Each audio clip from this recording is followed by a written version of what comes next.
पौराणिक कथाओं के अनुसार भगवान शिव के 12 ज्योतिर्लिंग उन स्थानों पर स्थापित हैं, जहां भगवान शिव स्वयं प्रकट हुए थे। सबसे पहला ज्योतिर्लिंग है सोमनाथ ज्योतिर्लिंग, जो गुजरात के सौराष्ट्र में अरब सागर के तट पर स्थित है। शिव पुराण के अनुसार राजा दक्ष ने अपनी 27 कन्याओं का विवाह चंद्रदेव के साथ किया था, लेकिन चंद्रदेव रोहिणी नाम की पत्नी से सबसे अधिक प्रेम करते थे। इससे बाकी सभी कन्याएं दुखी रहने लगी। उन्होंने अपनी पीड़ा अपने पिता राजा दक्ष को बताई।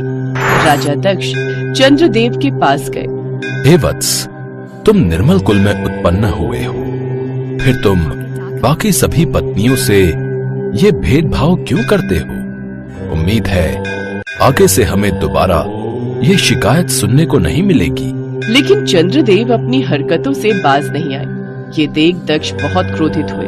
इसलिए मैं तुम्हें क्षय रोग होने का श्राप देता हूँ। इतना कहते ही वो क्षय रोग से ग्रसित हो गए। चंद्रदेव इसके निवारण के लिए ब्रह्मा जी के पास गए। जो हुआ सो हुआ। आप प्रभास नाम क्षेत्र में जाएं और मृत्युंजय का जाप करते हुए भगवान शिव के शिवलिंग की स्थापना करते हुए उनकी हमेशा पूजा करें। चंद्रदेव ने ऐसा ही किया।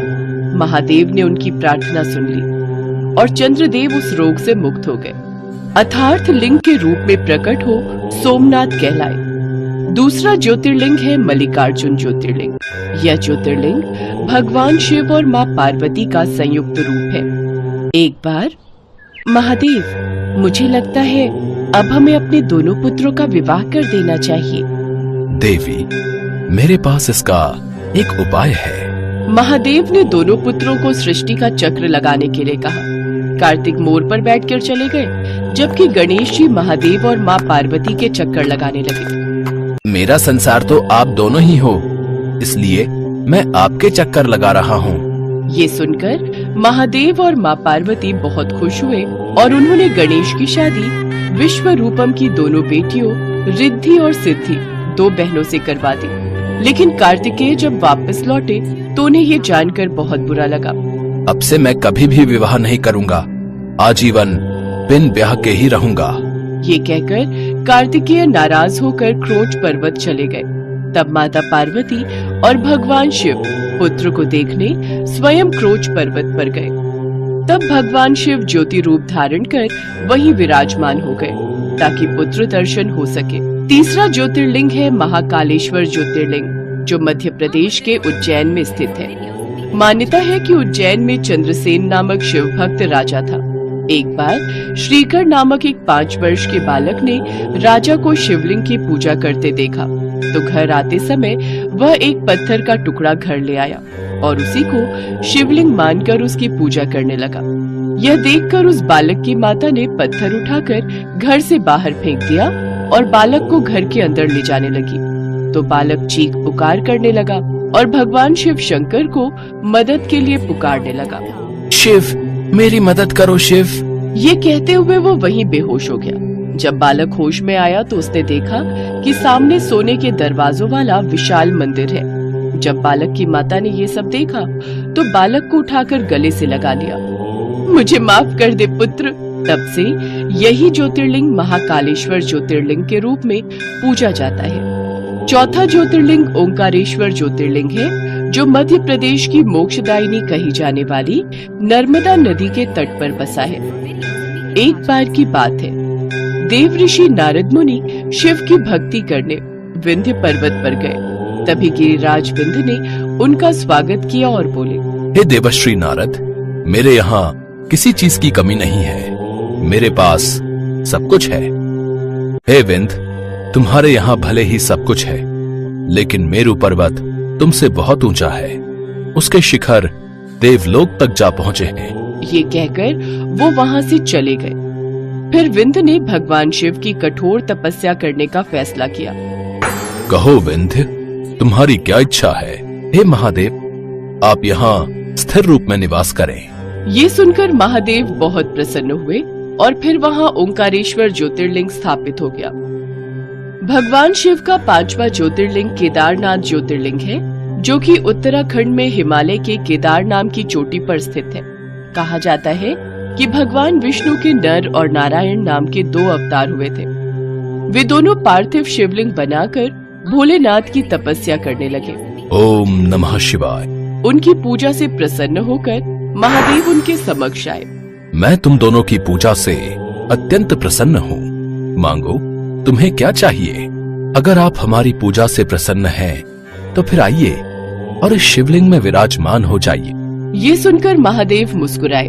फिर वो वहीं उस केदारनाथ ज्योतिर्लिंग में विराजमान हो गए। भगवान शिव का छठा ज्योतिर्लिंग भीमा शंकर ज्योतिर्लिंग है। यह ज्योतिर्लिंग डाकिनी नामक स्थान में स्थित है। पौराणिक समय में एक महाप्रकर्मी राक्षस भीम हुआ करता था। वह राक्षस कुंभकर्ण और कर्कटी का पुत्र था। उसने अपनी माँ से गुफा में रहने का कारण पूछा। तब कर्कटी ने कहा, पुत्र, लंकापति रावण के छोटे भाई कुंभकर्ण तुम्हारे पिता थे। श्री राम और उनकी सेना ने उनका वध कर डाला। तुम चिंता मत करो माता, मैं अपने पिता की मृत्यु का बदला अवश्य लूंगा। फिर उसने शिव भक्त राजा सुदीक्षण को भी परास्त कर दिया और उनका राज्य हड़प लिया। साथ ही राजा को बंदी बनाकर कारावास में डाल दिया। लेकिन राजा कारावास में भी मिट्टी का शिवलिंग बनाकर शिव जी की पूजा करने लगे। लेकिन किसी ने भीम से कह दिया, राजा आपके नाश के लिए शिव की पूजा कर रहे हैं। क्या मेरा विनाश? मैं अभी उसका वध कर दूंगा। भीम गुस्से में राजा के पास गया और तलवार शिवलिंग पर चलाने लगा। तभी वहाँ महादेव प्रकट हुए और उन्होंने उसका खात्मा कर दिया। फिर महादेव से राजा सुदीक्षण ने प्रार्थना की कि वो लोगों के कल्याण के लिए अब से यहीं बस जाएं। तब से महादेव भीमा शंकर ज्योतिर्लिंग के नाम से वहीं विराजमान हो गए। भगवान शिव का 7वां ज्योतिर्लिंग विश्वनाथ ज्योतिर्लिंग है, जो उत्तर प्रदेश के वाराणसी में स्थित है। ऐसी मान्यता है कि एक बार भगवान शिव के मन में 1 से 2 हो जाने की इच्छा हुई। इसके पश्चात वे शिव और शक्ति नाम से नर और नारी रूप में प्रकट हुए। तुम्हें सृष्टि के कल्याण के लिए पूजा करनी होगी, लेकिन कहाँ प्रभु? तब के लिए यहाँ कोई स्थान है ही नहीं। फिर उन दोनों ने प्रकृति की रचना की, जिसमें एक नर और नारी हुए। तब शिव जी ने वहाँ काशी नगरी का निर्माण किया। उस पुरुष ने शिव जी की खूब तपस्या की। भीषण गर्मी में भी तप के कारण उसके शरीर से अनेक जलधाराएं बहने लगी, जिससे काफी तेज बाढ़ आ गई और वो काशी उसमें डूबने लगी। तब भगवान शिव ने काशी को अपने त्रिशूल से बचा लिया। सब कुछ शांत हो जाने के बाद फिर शिव जी ने काशी को धरती पर रख दिया और लोगों के उद्धार के लिए विश्वनाथ ज्योतिर्लिंग की स्थापना की। शिव जी के 8वें ज्योतिर्लिंग का नाम त्र्यंबकेश्वर ज्योतिर्लिंग है, जो महाराष्ट्र के नासिक में स्थित है। एक मान्यता के अनुसार गौतम ऋषि अपनी पत्नी अहिल्या के साथ रहते थे। एक बार दुर्बल गाय का रूप लेकर गणेश जी महर्षि के खेत में आए। फिर महर्षि के स्पर्श करते ही वो गाय मृत हो गई। सबने ऋषि पर गौहत्या का आरोप लगाया। इसे यहाँ से बाहर निकालो, इसने गौहत्या की है। आप लोग मेरे इस पाप का प्रायश्चित करने का उपाय बताएं। तुम अपने पाप को प्रकट करते हुए सारी पृथ्वी की 3 बार परिक्रमा करो, फिर लौटकर 1 महीने तक व्रत करो, या फिर ब्रह्मगिरी की 101 परिक्रमा करने के बाद महादेव की आराधना करो। उसके बाद ही तुम्हारी शुद्धि होगी। महर्षि गौतम अपनी पत्नी अहिल्या के साथ मिलकर भगवान शिव की आराधना करने लगे। कुछ समय बाद उनकी भक्ति से प्रसन्न होकर महादेव ने उन्हें दर्शन दिए। महादेव, आप मुझे इस गौ हत्या के पाप से मुक्त करवाएं। लेकिन तुमने तो कोई पाप किया ही नहीं है। उन सब ब्राह्मणों ने मिलकर तुम्हारे साथ छल किया है और गणेश की भक्ति कर उन्हें गौ बनने पर तुम्हारे साथ ऐसा करने पर मजबूर किया। तुम तो एकदम साफ हो, लेकिन अब मैं उन ब्राह्मणों को दंडित करके ही रहूंगा। नहीं महादेव, अगर वो मेरे साथ ये छल ना करते तो मैं आपके दर्शन कैसे कर पाता। उन सबको माफ कर दो। अब मेरी आपसे एक ही प्रार्थना है कि आप इस आश्रम में विराजमान हो जाएं। उस दिन के बाद से महादेव वहाँ त्र्यंबकेश्वर ज्योतिर्लिंग नाम से विराजमान हो गए। भगवान शिव का 9वां ज्योतिर्लिंग है वैद्यनाथ ज्योतिर्लिंग, जो कि झारखंड के देवघर में स्थित है। एक बार रावण भगवान शिव को लंका ले जाने के लिए तप करने लगा और शिव जी के प्रसन्न होने पर उसने वरदान में कामना लिंग को मांगा। भगवान शिव बात मान गए, परंतु उन्होंने एक शर्त भी रख दी। अगर तुमने शिवलिंग को कहीं रास्ते में रख दिया तो तुम उसे दोबारा उठा नहीं पाओगे। इससे सभी देवी देवता चिंतित हो गए और भगवान विष्णु के पास पहुँचे। भगवान विष्णु ने वरुण देव को रावण के पेट में जाने का आदेश दिया। इस वजह से रावण को देवघर के पास लघु शंका लग गई। रावण बैजू नाम के ग्वाले को शिवलिंग पकड़ाकर लघु शंका करने चला गया। बैजू रूप में भगवान विष्णु ने मौके का फायदा उठाते हुए शिवलिंग वहीं रख दिया और वह शिवलिंग वहीं स्थापित हो गया और तभी से इस स्थान का नाम वैद्यनाथ ज्योतिर्लिंग पड़ गया। शिव जी का 10वां ज्योतिर्लिंग नागेश्वर ज्योतिर्लिंग है, जो गुजरात के द्वारका पर स्थित है। ऐसी मान्यता है कि सुप्रिय नाम का एक वैश्य था जो हमेशा भगवान शिव की आराधना में लगा रहता था, लेकिन दारुक नाम के राक्षस को ये पसंद नहीं था। ओम नमः शिवाय, ओम नमः शिवाय। और वो उसका वध करने कारावास में गया, लेकिन उसकी रक्षा के लिए स्वयं भगवान शंकर कारागार में ज्योतिर्लिंग के रूप में प्रकट हो गए और दारुक को मार गिराया।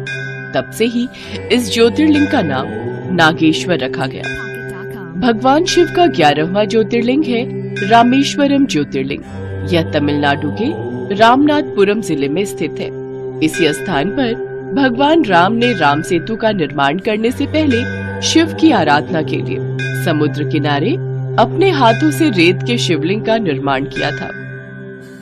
ओम नमः शिवाय, ओम नमः शिवाय। तुम्हारी भक्ति भाव से हम बेहद प्रसन्न हैं। इसलिए तुम्हारे द्वारा बनाया गया रेत का ये शिवलिंग श्री रामेश्वरम ज्योतिर्लिंग के नाम से जाना जाएगा। भगवान शिव जी का 12वां ज्योतिर्लिंग कृष्णेश्वर ज्योतिर्लिंग महाराष्ट्र के दौलताबाद के पास स्थित है। कथाओं के अनुसार सुधर्मा नाम का एक ब्राह्मण अपनी पत्नी सुदेहा के साथ रहता था। उन दोनों के बीच बहुत प्रेम था, लेकिन सुदेहा कभी माँ नहीं बन सकती थी। इसलिए उसने अपने पति से कहा, आप मेरी छोटी बहन खुशमा से दूसरा विवाह कर लीजिए।